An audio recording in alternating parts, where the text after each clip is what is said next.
অসম আৰু অসমীয়াৰ নাক কাটিলে নেকি মুখ্যমন্ত্ৰী হিমন্তই শিষ্টাচাৰ নাজানে নেকি ডাইনামিক মুখ্যমন্ত্ৰী হিমন্তই নিজৰ ব্যৰ্থতা ঢাকিবলৈ আৰু কিমান নাটক কৰিব মুখ্যমন্ত্ৰী হিমন্তই ৰাজনীতিৰ নামত সমাজখনকে কিয় কলুষিত কৰিছে হিমন্তই এয়াই নেকি সনাতনী সভ্যতাৰ কথা কোৱা বিজেপিৰ আদৰ্শ মুখ্যমন্ত্ৰীৰ তুলুঙা কথাকে বেদৰ বাক্য বুলি হাত তালি বজোৱাসকল কিমান সভ্য মুখ্যমন্ত্ৰী ডক্টৰ হিমন্ত বিশ্ব শৰ্মাৰ শেহতীয়া কেতবোৰ কৰ্মকাণ্ডই অতিষ্ঠ কৰি তুলিছে অসমৰ সৰ্বসাধাৰণ জনতাক ক্ষমতাৰ বলত অন্ধ হৈ গুৰু গোসাঁই নমনা মুখ্যমন্ত্ৰী ডক্টৰ হিমন্ত বিশ্ব শৰ্মাই কৰা কিছুমান অদ্ভুত মন্তব্যই লজ্জানত কৰিছে অসমৰ জনতাক জ্যেষ্ঠজনক উপলুঙা কৰা বিৰোধ কৰাজনক তুচ্ছ তাচ্ছিল্য কৰা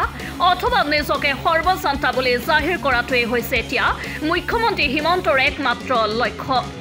নিজৰ চকী বচোৱাৰ স্বাৰ্থত তাহানিৰ লৰা ৰজাৰ দৰে দলৰ ভিতৰতে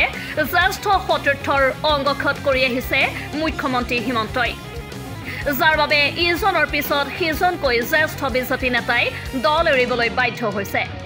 সৰ্বানন্দ সোণোৱালৰ দৰে নেতাক আঁতৰাই নিজে মুখ্যমন্ত্ৰীৰ চকী আজুৰি অনা ডক্টৰ হিমন্ত বিশ্ব শৰ্মাই ক্ষমতাৰ বাবে কিমান তললৈ নামিব পাৰে সেয়া সকলোৱে দেখি আহিছে সেয়া বাৰু দলীয় ৰাজনীতি কিন্তু অসমীয়া সমাজ জীৱনৰ অত্যন্ত অপহৰি স্বৰূপ ডক্টৰ হীৰেণ গোহাঁইৰ দৰে নমস্য ব্যক্তিকো সমালোচনাৰ নামত অতি নিকৃষ্ট মন্তব্য কৰাৰ পিছত কোনো সচেতন লোকেই মানি ল'ব পৰা নাই মুখ্যমন্ত্ৰীৰ এই আচৰণ প্ৰশ্ন উঠিছে এয়াই নেকি সনাতনী সভ্যতা এয়াই নেকি ভাৰতীয় সংস্কৃতি এখন গণতান্ত্ৰিক দেশত সকলোৰে মত প্ৰকাশৰ অধিকাৰ আছে কাৰোবাৰ মতৰ লগত কাৰোবাৰ মত নিমিলিব পাৰে সেয়া স্বাভাৱিক কিন্তু বিৰোধিতাৰ নামত ইমান তুচ্ছ তাচ্ছিল্য কিয় মুখ্যমন্ত্ৰীৰ দৰে এখন আসনত বহি ডক্টৰ হিমন্ত বিশ্ব শৰ্মাই মাল শব্দটো ব্যৱহাৰ কৰা উচিত হৈছেনে মতাদৰ্শৰ সংঘাত থাকিলেও ডক্টৰ হীৰেণ গোহাঁই অসমৰ এজন সৰ্বশ্ৰেষ্ঠ স্কলাৰ এই কথা কোনেও অস্বীকাৰ কৰিব নোৱাৰে কিন্তু অসমৰ মুখ্যমন্ত্ৰীগৰাকীয়ে যে আচৰণ কৰিছে সেয়া সভ্য সমাজৰ বাবেই লজ্জাজনক পূৰ্বৰ কোনো এগৰাকী মুখ্যমন্ত্ৰীৰ মুখত এনেধৰণৰ কথা প্ৰকাশ পোৱা নাছিল সম্প্ৰতি ৰাজ্যৰ জনসাধাৰণৰ মাজত ইয়াকে লৈ চলিছে সৰব চৰ্চা সামাজিক মাধ্যমৰ জৰিয়তে সচেতন ব্যক্তিসকলে প্ৰকাশ কৰিছে নিজৰ ক্ষোভ কোনোবাজনে কৈছে ক্ষমতাৰ মোহত অন্ধ হোৱা মুখ্যমন্ত্ৰী হিমন্তই দেৱালৰ লিখন পঢ়ক আন কোনোবাই আকৌ কৈছে এছাম তোষামোদকাৰীৰ আৱেষ্টনীত থাকি মুখ্যমন্ত্ৰী ডক্টৰ হিমন্ত বিশ্ব শৰ্মাই হয়তো পাহৰি গৈছে মুখ্যমন্ত্ৰী পদৰ মৰ্যাদা এই সন্দৰ্ভত কৃষক নেতা তথা বিধায়ক অখিল গগৈয়ে কৰিছে কেতবোৰ তাৎপৰ্যপূৰ্ণ মন্তব্য ডক্টৰ হীৰেণ গোহাঁই ছাৰৰ দৰে এজন বৰেণ্য অসমীয়াক অসমৰ মুখ্যমন্ত্ৰী ডাঙৰীয়াই ডুপ্লিকেট মাল বুলি যিটো শব্দ ব্যৱহাৰ কৰিছে এইটোৱে শ্লীলতাৰ সকলো সীমা পাৰ কৰি দিছে এইটোৱে সভ্য সমাজক অপমান কৰিছে আৰু এইটো কেৱল ডক্টৰ হীৰেণ গোহাঁই ছাৰৰ প্ৰতি অপমান নহয় এইটো সমগ্ৰ অসমীয়া জাতিৰ প্ৰতি অপমান মই ভাবোঁ যে ডক্টৰ হীৰেণ গোহাঁই ছাৰক যিজন অসমীয়াই ডুপ্লিকেট মাল বুলি ক'ব পাৰে তেওঁ এজন অসমীয়াৰ হোৱাৰ যোগ্য নহয় তেওঁ এজন মানুহ হোৱাৰে যোগ্য নহয় তেওঁ মুখ্যমন্ত্ৰী হোৱাটো যোগ্য নহয় এইটো বৰ দুৰ্ভাগ্যজনক ঘটনা যে ডক্টৰ হীৰেণ গোহাঁইৰ নিচিনা এজন বিদগ্ধ পণ্ডিত আমাৰ অসমৰ এজন বৰেণ্য ব্যক্তি আৰু সৰ্বকালৰ শ্ৰেষ্ঠ এজন বুদ্ধিজীৱী সেই বুদ্ধিজীৱীজনক যদি এজন মুখ্যমন্ত্ৰীয়ে এনেকুৱা ধৰণৰ অসংযত বক্তব্য প্ৰদান কৰে এনেকুৱা ধৰণৰ অশ্লীল অভব্য অভদ্ৰ আচৰণ কৰে তেতিয়াহ'লে বুজিবলৈ বাকী নাই যে সেইজন মুখ্যমন্ত্ৰীৰ নেতৃত্বত এই জাতিটোৰ কোনো ভাল পৰিৱৰ্তন হোৱাটো সম্ভৱপৰ নহয়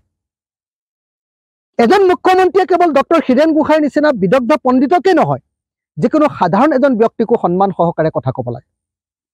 কিন্তু দুৰ্ভাগ্যজনকভাৱে অসমৰ এজন বৰেণ্য ব্যক্তিক তেখেতৰ মতাদৰ্শৰ লগত মিল নোথোৱাৰ কাৰণে এনেকুৱা ধৰণৰ অভদ্ৰ ব্যৱহাৰ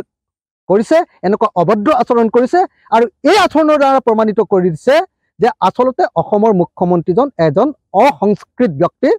তেখেতৰ সাংস্কৃতিক জ্ঞান নাই তেখেত আনকালচাৰ্ড আৰু এনেকুৱা ধৰণৰ কোনো আনকালচাৰ্ড মানুহবিলাককে আপোনালোকে সকলোৱে জানে এনেকুৱা ধৰণৰ আনকালচাৰ্ড কামবিলাককে জ্যোতিপ্ৰসাদে আমাৰ দুষ্কৃতি বুলি কৈছিলে এজন দুষ্কৃতিকাৰী কেতিয়াও এজন ভাল মুখ্যমন্ত্ৰী হ'ব নোৱাৰে এনেকুৱা ধৰণৰ অভব্য আচৰণ কৰি এজন চিনিয়ৰ মানুহক এজন বয়োবৃদ্ধ মানুহক এনেকুৱা ধৰণৰ অভদ্ৰ আচৰণ কৰি তাকো জাতিৰ কাৰণে সৰ্বস্ব ত্যাগ কৰা সৰ্বস্ব লাগি থকা এজন মানুহক এনেকৈ অভদ্ৰ আচৰণ কৰাটো দুৰ্ভাগ্যজনক। মই অসমৰ মুখ্যমন্ত্ৰী ডাঙৰীয়াক এনেকুৱা ধৰণৰ বক্তব্য উঠাই ল'বৰ কাৰণে, ৰাজহুৱাভাৱে ক্ষমা বিচাৰিবৰ কাৰণে আৰু ডক্টৰ হীৰেণ গোহাঁই ছাৰৰ ওচৰতো ক্ষমা বিচাৰিবৰ কাৰণে অসমৰ মুখ্যমন্ত্ৰী ডক্টৰ হিমন্ত বিশ্ব শৰ্মা ডাঙৰীয়াক আহ্বান জনাইছোঁ। পাগল আমি যাতে অসমৰ মুখ্যমন্ত্ৰী ডাঙৰীয়াই নকৰে। মই আশা কৰোঁ যে আমাৰ মুখ্যমন্ত্ৰীজনৰ ভাষা যাতে এজন ৰাস্তাৰ মানে গুণ্ডাৰ ভাষা যাতে কেতিয়াও নহয়। মই আশা কৰোঁ যে আমাৰ অসমৰ মুখ্যমন্ত্ৰীজনৰ ভাষা যাতে কোনো পধ্যে হোষ্টেলৰ চেঙেলীয়া বয়সত যে আমি কোৱা যিবিলাক শব্দ, চেঙেলীয়া বয়সত কোৱা শব্দবিলাকে যাতে আজিও মুখ্যমন্ত্ৰীজনৰ মুখখন শোভা পাই নাথাকে। অসমৰ মুখ্যমন্ত্ৰীজনে এনেকুৱা অভদ্ৰ, অসভ্য, অশ্ৰাব্য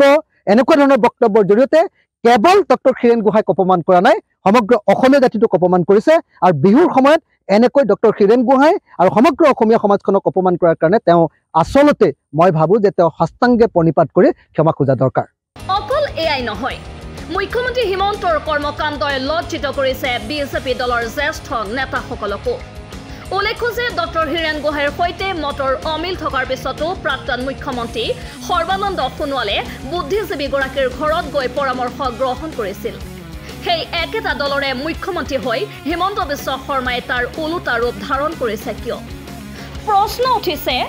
সঁচাকৈয়ে হীনমন্যতাত ভুগিছে নেকি মুখ্যমন্ত্ৰী ডক্টৰ হিমন্ত বিশ্ব শৰ্মাই? News desk report, NV Live।